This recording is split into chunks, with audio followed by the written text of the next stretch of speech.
With no further ado, please give it up to the reason I am married, Nathan Young.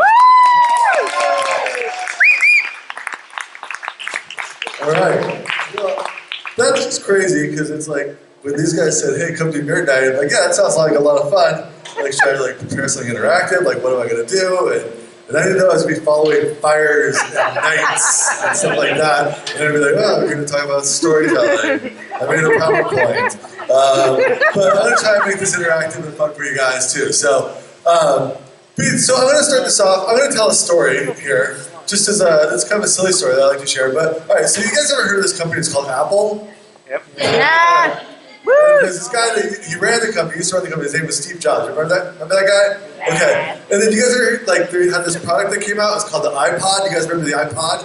Yeah. Okay. All right. So good. Everybody here knows all about this stuff. All right. So I'm going to tell you a story about the time when Steve Jobs was shown the very first iPod prototype, and this is a big deal because I don't know if you guys remember back in the day, Apple was kind of losing to IBM in the computer market, and they needed to have some new product to like keep this company going, and they came up with this idea for the iPod, and it was like amazing because it was gonna have all your music on one little device. Do you guys remember how crazy that was? Because before you had to have like the book with the CDs, and you like flip through the CDs and stuff. So this would be like this whole new revolutionary thing. So they have this meeting where they're gonna show Steve Jobs his very first iPod prototype, and all the the big developers of the product are there. All the high-ranking people that work for Apple are there. Everybody that is like the highest-ranking people that were involved in the development of this product were there. And they had the iPod on this little pedestal in the middle of a desk in the boardroom there. And Steve Jobs comes walking in, and he's got his turtleneck on, his glasses, and he goes up there and he picks up the iPod off the pedestal, and he's taking a look at it, and he's like playing around with it. He's doing the wheel. You guys remember the wheel? It had that wheel there and stuff. And he's doing the buttons and everything, turning it all out. And then after a minute, he's looking at it, and he goes over. There's a fish tank over in the corner of the boardroom, and he drops the iPod into the fish tank, and 3 little bubbles come out of it. And he says, "It's too big," turns around and leaves the room. Now, what do we know about this man, Steve Jobs, based on the story that I just told you here? He's an asshole? All right, what else? What else? I heard like everybody said everything at once. You got like, he sets a high bar. Okay, what else? He wears black turtlenecks. He wears black turtlenecks. Yes, he does. What else? He knows what he wants. What else? He knows he can get away with it. He knows he can get away with it. We got one more. He's a risk. Well, okay, you guys like one at a time. Okay, back there. Somebody back there. He's an ass. He's an ass. All right, good. So that's like five. Somebody else already said that. All right, we need one more that's not. He's an asshole. He wears glasses. She already said that too. Oh. No, you said turtle. Who's the guy? The guy in the blue shirt. What'd you say? Innovator. Okay, cool. All right, we got this. So, what's interesting about this? Every time I tell a story, and I do this when I do a lot of when I do speaking engagements like this, or I'll do a workshop, and I've done this for like kids in Southeast San Diego. I've done this for like board executives and all kinds of people. And everybody what's interesting to me is that everybody kind of says the same things back. No matter what, I kind of get these same responses back about these elements of Steve Jobs. Now let me ask you, so like we talked about these 5 things. He's an innovator, he's an asshole, he wears glasses, he knows what he wants. I forget what the 5th one was, right? What was it? It said set the bar It high. sets the bar really high. Okay, so tomorrow morning, imagine you are getting up, you're walking to your car, you've got your coffee, you got your keys out, you got your bag, you're getting ready to go to work, and you're about to put the keys in the car to open the door. And I come popping out of the bushes. And I'm like, quick, tell me 5 things about Steve Jobs. Do you think you'd be able to repeat back the 5 things that we talked about here? Yes. Probably She could, but could the rest of you? Some of you probably could. Probably at least 3. 3, okay. But if I told you to repeat the story back to me again, do you think you'd be able to repeat the story back to me again? Yeah, you would, right? Interesting. So these stories are a lot more memorable that way too. I have another question for you guys. What did the boardroom look like in the story I just told? Did it look like was it like was it a fish tank? Was it like a dark boardroom, like with wood paneling, or did it look like the Apple Store? No, I can't believe it. This isn't Microsoft. This is Apple, lady. A window in the hills of Cupertino and boring houses. Okay, cool. All right. So, okay, let me ask you this. Did you guys all kind of picture something? Did you paint a picture in your mind of what this room looked like, whether it's dark or light, or... And then with this picture, were you like sitting at the table, or were you like floating above the whole thing, like a disembodied ghost? You're probably sitting at the table, right? Like, as I told this story, even though I didn't give you a whole lot of details, you probably put yourself in this room and pictured Steve Jobs walking in the door, walking the fish tank. Did this guy happen for you guys, or like did some of you guys like, no, I'm gonna do this? Okay, I didn't. Well, that guy didn't work for it, but most of you guys picture this? Let me ask you guys another question about this. I mean, that's interesting that you like paint this picture of this room just based on what I told you. Let me ask you one more question. Was this story I just told, was it true? Did it really happen? Maybe, yeah. But I mean, you guys kind of believed it. Like when I said like you dropped in the fish tank, like there's like about 12 of you that gasped. Like, so you really bought in. Like you got kind of emotionally invested in this story about something that maybe did or didn't happen like 12 years ago, based on the story I told you here. And it's like that's just sort of a silly, stupid story I like to tell. But I always think it's interesting that like based on this little story I told, like you guys got kind of emotionally invested about this thing that happened 12 years ago. You sort of know these qualities about this man, Steve Jobs. You pictured this room that this whole thing happened in. And that's powerful, right? That's it. I always look like that's interesting. And that's kind of like what storytelling is all about. That's kind of how it all works. Yes? Yes. Okay. So, I'm gonna back up. My name is Nathan Young, by the way, and yeah, what I do is I teach storytelling. I work with organizations, helping them do storytelling internally, or using storytelling to communicate their message externally. And I also run a speaking series. It's called The New Narrative. And the whole idea behind it is there's this sort of standard narrative of American culture. Go to college, get a job, get married, buy a house, have kids. I imagine probably more people in this room are doing that than other rooms I talk to, but is everybody in this room doing that? Or a lot of people in this room doing that? No. A couple people, okay, you've got old guys, the guys with grayer hair than me are doing it. I've kind of noticed that people older than me, they did it. People younger than me aren't really doing that anymore. They're not, it is very gendered. It's kind of a white heteronormative narrative also, right? Yeah. LGBTQ, you could even get married till a couple years ago. People of color didn't always have the same educational opportunities and economic opportunities. So I started this series about 5 years ago, and it's all about kind of exploring these social narratives that guide our lives and how they operate, how they kind of dictate how we live our lives. Because this is what we do as humans. One of the things that we do as humans is we use storytelling to fill in the blanks. And when we don't know the truth about something, we make up a story to fill in the blanks. And so it could be like, why didn't this person I like call me? Or it could be, why didn't I get that job I wanted? Or it could be like, why did that person cut me off, that jerk? They must be a complete asshole to everybody, not just me in the car, And we do this, and I know this has happened, that like, if you guys are honest with yourselves, you'll see yourself doing this all the time. Like I was in Liberty Station a couple weeks ago, and I saw two guys just fighting, and there's one of the scooters off to the side, and I was like, oh, like one of the guys must have obviously hit the other guy with the scooter. Like that was my reason for what happened there. And I just created this whole story in my head about why these two guys were fighting. And we do this all the time. This is what we do as humans. We're always gonna ask, every situation we encounter, we're gonna ask this like, why? If these guys we saw them holding the sword with two hands, we're like, why are they doing that? That's crazy town.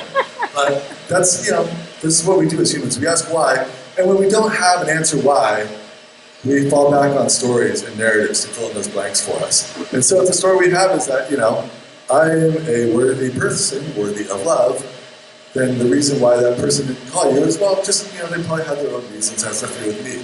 If your story is, I suck, I'm a horrible person, the reason that person didn't call you is probably because you suck and you're a horrible person.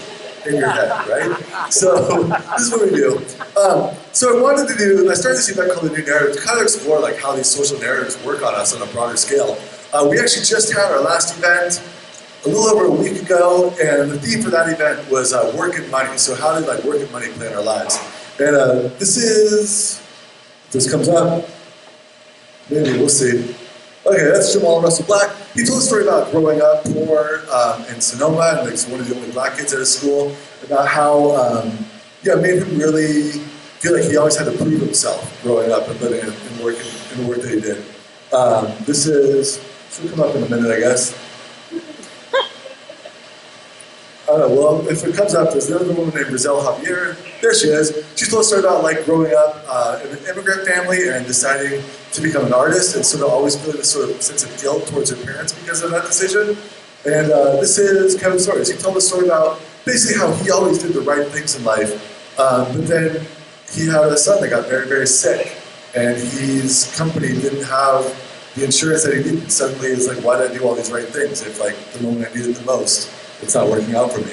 And so while these three stories might be kind of extreme cases, they also like are very relatable. I mean, I think a lot of us, probably if we're honest with ourselves, we probably do find ourselves trying to prove ourselves way more than we need to sometimes. And a lot of us probably do feel a lot of guilt towards our parents for the decisions we made in life. And a lot of us probably do feel like, have these days at work where you're like, I give my time and energy and like my intelligence to this company, and what are they paying me back, So these are all very kind of common things. And that's why I wanted to do this event series, is kind of like think about like how do these narratives in our world dictate how we live, and how can we create new narratives about how we might want to go forward in the future. So let's see, but I want to back up a little bit too. You guys follow me on this? Does it sound interesting? I'm like, okay. I want to back up a little bit on this too. Because one of the things that's really interesting about storytelling is that this really is like instrumental to who we are as human beings. And we're gonna, any information we process, we kind of process it in the context of storytelling. And there's this book called Sapiens by Noel. You guys read this book? You guys know this book? It's like the history of Homo sapiens, yeah. Yuval Noel Harari, yeah. And one of the arguments he makes in the books is that storytelling was like the key evolutionary advantage that our earliest ancestors had over other humans that were alive at the time, because it was how we asked why. It was how we processed new information in our world. It was how we saw something that didn't make sense. We tried to figure out what it meant. And what we did is we made up a story. And so anybody here fans of mythology? All right, and what are like a lot of mythology stories about? They're about like heroes. It's also about like, Explaining why something is. Yeah, explaining why something is. Like, where did the sun come from? Where did the moon come from? Where did the stars come from? So think of our earliest ancestors. They were probably like, whoa, what's that? What's that? What's that? And they made up stories about what they are. And these stories were the earliest, religions that we have in our world, and they've evolved into like the major religions that most of us live by today. And so, well, not all of us, but some of us live by today.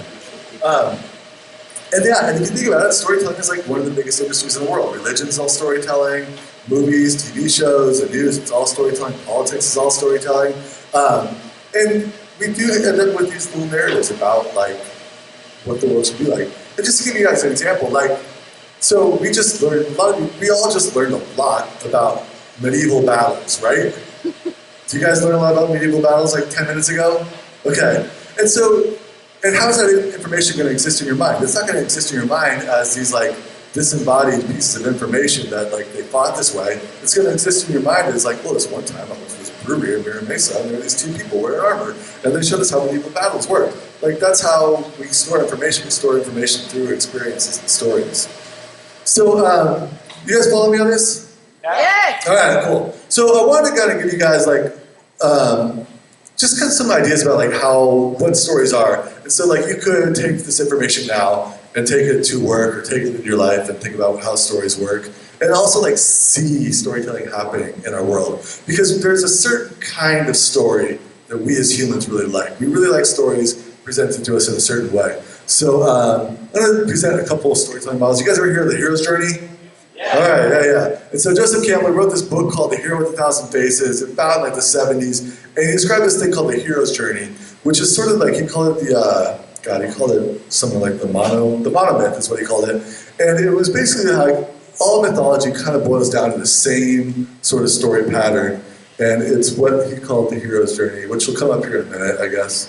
Why am I'm clicking at the screen. The computer's over there. I don't know why I'm doing that.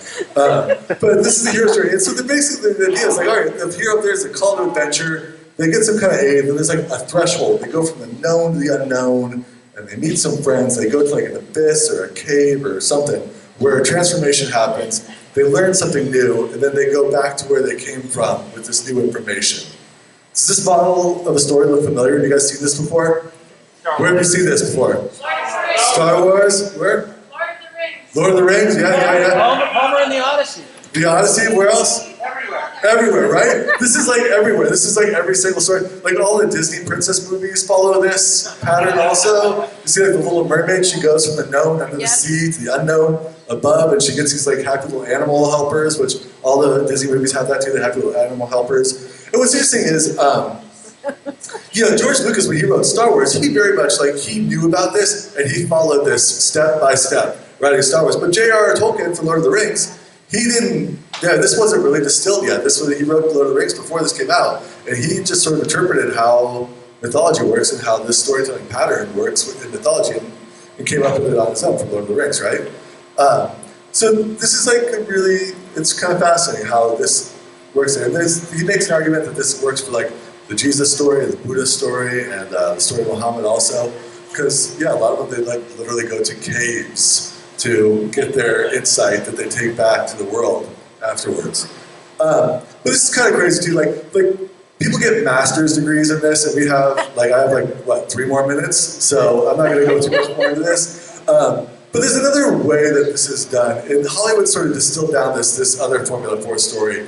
And so I'm just going to give this to you tonight. So the Hollywood formula is who's the main character, and next one is what do they want, and what's stopping them from getting it, and what's at stake if they don't succeed. So can anybody think of a popular movie or TV show or something like that where you can distill down this formula? Was it? Justified? Okay, how's it work? Who's the main character? The main character's a cowboy cop. He's a cowboy cop, okay. He wants to keep being a cop and shoot bad guys. Okay, he wants to keep being a cop and shoot bad guys. What's stopping him from getting that? Lawyers and rules. Lawyers and rules. Yeah, always, yes. And what's at stake if he doesn't succeed? His entire career. His entire career, probably has sense of self-worth and identity, right? It's all up in the air, right? Okay, cool. Do you guys know this movie Justified? I've never even heard of this before. Have you guys heard of this? No. Okay. It's a TV show? Okay. I thought it was gonna be I don't know, for whatever reason I thought it was didn't Justin Timberlake have an album called Justified? I thought it was gonna be a movie version of the album, it was gonna be a musical. Anybody, who else wants to try an example? The Avengers. The Avengers? Okay, who's the main character of the Avengers? Just pick one. Who's because in a good movie, each character has this going on, right? Iron Man, yeah, Tony Stark. All right, what does he want? To get the Infinity Stones. He wants to get the Infinity Stones. What's stopping him? Yeah. Freaking Thanos. What's at stake if he doesn't succeed? The world, right? Thanos snaps his fingers and we're all done. No, only 10. Only half, you're right, okay, only half. Which, I'm a little bit on Thanos' side on this one. Alright, okay, so you see how one of the things that's interesting, once I got kind of clued into this formula, because what I've been told, has anybody here ever submitted a Hollywood screenplay? No, you have, okay. Did they ask for a treatment? Yeah, well, the treatment was this, right? Yeah. Yep. So what I'm told is if you submit a Hollywood screenplay, I haven't done this yet. Yeah. They ask for a treatment. And the treatment is just these 4 questions, and so a producer could just see really quick what this movie's about. But if you think about every single movie in Hollywood, it follows this setup there. You guys ever seen that movie Taken? Yeah, I watched that movie, when I saw the previews, I was like, oh, here's what's gonna happen. And once you kind of know how this sort of setup works, it's really, you start distilling stories really quickly. But what's interesting about this too is that, I think what's really important in our world right now is storytelling literacy, is understanding when stories are coming at us and seeing them for what they are. Because our whole world is full of stories. We learned earlier today that, I guess knights in medieval battles didn't go running out there swinging like we saw there. They had, this other way of fighting and stuff. And, I don't know if you guys ever questioned that or thought about that, but maybe that's something new that you learned here today, because the story has been sold to us that this is what medieval battles have looked like, but that's not necessarily the case. And we're getting sold stories all the time. Stories, and they go into our brain. They just slide right in because our brain is set up to receive information when it's presented in this way. And when we get a story about, a character that they want something, and when they want something that we can kind of get and we kind of relate to, we identify with that character. Sometimes they can be despicable, like Lord of the Rings, but they have something that they want. Not Lord of the Rings, Game of Thrones. but they have something that they want that we relate to, and we buy into their story. We want to see how it happens, and it sucks us in. I've been watching. You guys ever heard of this show called The Great British Baking Show? Yeah. All right. I guess there's a lot of fans of the show here. And my girlfriend watches it, and I catch myself like Great British Baking Show. Who the fuck cares about baking and being British and baking whatever that happens? And then I'm like, oh, I wonder, is Allison or Ryan going to win? I'm really curious to see what happens here. Oh, I hope Allison's parents make it to the final or whatever. And you get sucked in. Like, this is what happens. We get sucked in to stories. They don't even have to be good stories. Our brains, our minds are developed to get sucked into a story and to believe it, to essentially buy it, no matter, whether we want to or not. So, and it sneaks in on us, whether we, it sneaks in on us in ways we don't always see. So, I guess that is what I want to leave you here with tonight.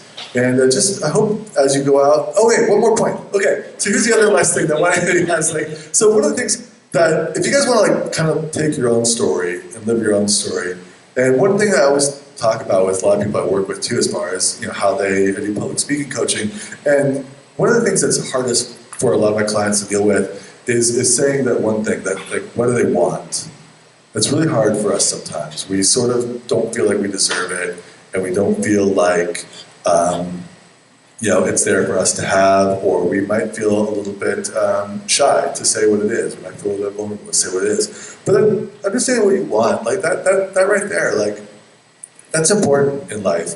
And we see it in movies and TV shows and stories all the time. Like the characters have a very specific thing that they want, and they are going after it, and they're going to get it. And we admire these characters for doing it. And that's going to translate to real life too. Like when you've got something that you want, and you are serious about it, and you keep working at it, like you're going to find people are going to be intrigued by what you have to share and how you are presenting yourself and the things you're going after. And it can be helpful for figuring out how to, what do you want, what's stopping you from getting it, what's at stake if you don't succeed. So, I'll leave you with that. Maybe do this formula for yourself, and maybe keep an eye out for what stories are trying to sneak into your head. And that is where I'll wrap this up. Is there any questions, or is that what you're saying? All right, questions. Any questions? Yes, see, I told her. Okay, go ahead. Question. All right, yeah. So when Luke Skywalker is confronting Darth Vader, he gets his hand chopped off. Yeah. Can you just elaborate, like, there? He's confronting Darth Vader and gets his hand chopped off. The Empire Strikes Back. He's like, you're not my dad. Yeah, right? Well, like, fathers, that's like a thing, right? Like, oh man, like, you gotta like live up to the role of your father. That's a thing in mythology, and it's a thing in like our personal stories, right? And what was interesting about that, like, okay, so I'm gonna back it up a little bit, because what happens he goes to Dagobah, right? And he meets Yoda, and Yoda says, like, you gotta go in that cave and confront your fate. And he goes to the cave, like a literal cave for the event. That's when he gets the knowledge, oh, I need to like confront my father, but also if I do it the wrong way, I could end up becoming like him, right? Which like, oh, that's some deep shit right there, huh? And so I guess, I'm not sure exactly where the hand chopping off part is on there, but it's like, it's Revelation. I feel like, no, I'm gonna call it's transformation. He's transformed. He gets his hand chopped off. The revelations of the cave, the transformation, because then he gets like a robot hand, right? And now he's becoming more like Darth Vader. Okay, all right, we figured that out. Good, all right. What else? John Wick? I haven't seen that movie. But okay, John Wick's an interesting example though, because like he's gotta like go shoot all these people up, but they've gotta make stakes, right? And what are the stakes? His puppy, they killed his puppy, right? Alright, yeah. Do you have like a favorite movie that doesn't follow this? A favorite movie that doesn't follow this? I mean, they all kind of follow it, and to me it's like interesting to watch how they do follow it. I don't know, does anybody have a favorite movie that doesn't make any storytelling sense? Baraka? Is that like that one that's just a bunch of images over and over and over again? Yeah, okay, that's a cool movie. There you go, Baraka. I like that, that's my answer too. How about Brazil? Brazil? Brazil follows this. Oh, Brazil definitely follows Yeah, Brazil totally follows this. Yeah. Yeah. Blair Witch Project. Blair Witch Project totally follows this. Yeah. Dr. Strangelove. I haven't seen that one. So, I know, right? So, I will say this also, like if you guys want to learn a little bit more about storytelling, so this program I run called The New Narrative, and when it comes back up, but you can find it on Facebook or Google it, or the website's thenewnarrative.org, and I run a lot of different storytelling stuff out of that. So I do monthly storytelling workshops, like mini workshops called Story Crafting, which is going on next week. I also run an open mic storytelling show. It's all going on in City Heights. So if you guys are intrigued by this, look this up and come join us. We'd love to have you. And it's a kind of interesting, fun community we got going on. Yes? So is this something that the human mind is just programmed for? Yeah. It's kind of just like receiving information in the package that is a storytelling? Yeah, it is basically. And it's just like, if ideas, I mean, think about like why are fables presented to us as like ways to learn morals, and why are, I don't know, there's all kinds of different examples of like how information transmitted as stories sticks with us. Think about like, you guys probably remember the plot to like children's books that were read to you when you were 4. You probably still remember those plots. Way more than you remember any other, like something you learned last week. So when things are presented to us in stories, we pick up on it, we hold on to it. It's just, it fits right in the way our brain operates. Yeah? There's more of a comment, but like, I mentioned this to my friend, like, Chernobyl, for example, I had no idea what went on with Chernobyl, but after, I knew what happened, but like, after seeing that like 6-episode miniseries, and having it spoon-fed to me like a story, I'm like, oh my god, I want to learn more. Yeah, right? You're gonna dig into it. Yeah. No, that's when stories just intrigue us. We get sucked into stories, and yeah. There's one question back there. Yeah. So could you speak a bit, you mentioned how stories are wrapped up in like politics, news. Could you speak a bit to how that's gone on? Like how that happens? I mean, I don't really know what the layout of this room is here, so I'm not sure who I'm gonna offend. But okay, I mean, I'll see if I can offend both ends of the spectrum here. But if you think about it, like both of there are two candidates that I think are really good storytellers, and they follow this formula here, and they do it from this perspective of their audience. When I get it back up here. Point at the other way. Oh yeah. Gosh. I'm an idiot. All right. So we got this Hollywood formula. Who's the main character? What do they want? What's something from getting? What's the stake if they don't succeed? And so like the savvy politicians know who's the main character? Like you, like the voters, like not me, And what do they want? I mean, one of them believes their voters want to make America great again, and what's stopping them from getting it is immigrants and liberals and stuff. And what's the stake if we don't succeed? America's not great. We can pick another candidate whose main character is us again, the voters. What do they want? They want, affordable health care and affordable college. And what's stopping them from getting it? Greedy rich people that don't pay their taxes. And what's the stake if we don't succeed? Like, we don't get these things. Like, we're all poor there. I know, see that guy's, he's upset now, he's got something. So basically, they're the best at focusing on what their audience wants to hear. The best politician is focusing on being a good storyteller for their audience. Well, I think a lot of there's similar platforms, right? These guys didn't make up these policies necessarily, but they have presented them in such a way that follows this storytelling model that gets us bought in. And like, the thing is, like, when I talk about like, what do you want? Like, being bold and ambitious with what you want, we love that. We get intrigued by it. We get excited by it. And with that bold ambitions, like build that wall, or with that bold ambitions, like free college, like if that fits in with your narrative of what is important in the world, you love it. We love it. So it's interesting, like I will say those two candidates are amazing storytellers.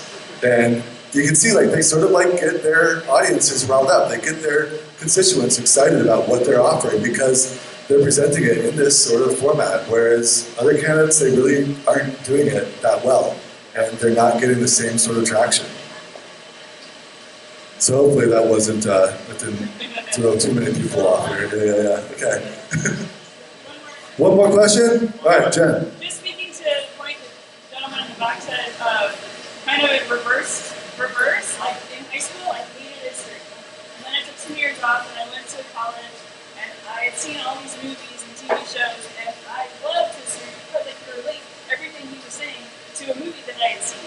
So Yeah. it was like it's the same thing. It was already in my head, and so I aced that class. Yeah, there you go. Hopefully the movies. So that sounds like the movies were historically accurate then, which is not always the case. But I'm glad you got A's. Congratulations, Mazel Tov. And with that, I guess we're wrapping it up.